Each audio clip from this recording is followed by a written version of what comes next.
The scale is not awesome. It lies to you.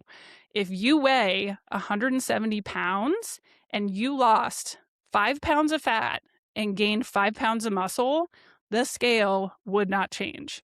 But I guarantee you would look different. Like your pants would be looser, you would feel different. So I do not love the scale. I think there are way better tools out there that work for measuring a body recomp program. The gold standard is a DEXA scan, which will basically measure your body composition. So, actually tell you your total bone density, lean muscle mass, and fat that's in your body. And then similarly, there's something called InBody, which is very similar, just not as accurate. And that's the one that I've used a bunch because sometimes they'll have it at gyms as part of memberships. It's at my gynecologist's office, so I'll just use it for $20 there. So they're a little bit easier to find and cheaper. And then on top of that, you could also use progress photos. So I know these are a little rough and can feel cringe when you're doing it for the first time, but it's actually a really good way to compare yourself 3 or 6 months ago and to see the actual change in muscle definition is pretty awesome. And it's one of those things where you can't go back and take it. So just take it. Take it and don't look at it.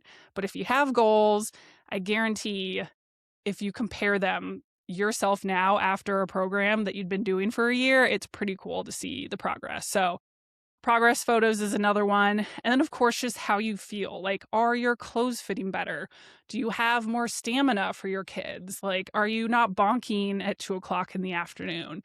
Do you feel stronger and more confident? So all better measurements, in my opinion, than just the scale.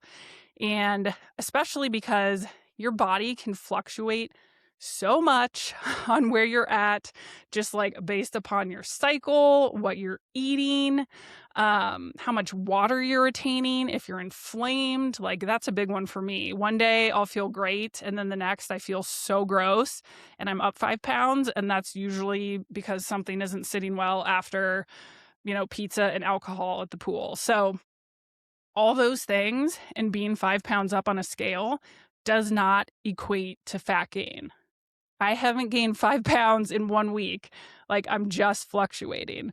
So that's also why if you go on vacation and you come back 5 pounds heavier, it's probably not that you gain 5 pounds of fat. I mean, it's possible, but that would mean that you would have to have eaten like 17,000 more calories above what you normally eat to gain that type of fat.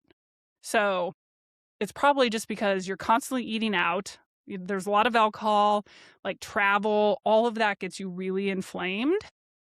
And then the other piece too is if you don't regularly eat carbs, but then you go ham on vacation eating carbs, your body is actually going to store more water weight because your glycogen stores are filling back up.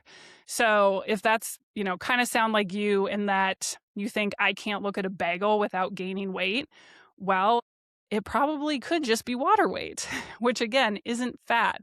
It's what comes with eating carbs, which is a good thing. You want water in your body and water in your muscles, and that is not fat gain. That is just water weight. So again, the scale can send us sideways. Don't over-index on it. I'll be done with that spiel now. Divorce yourself from it.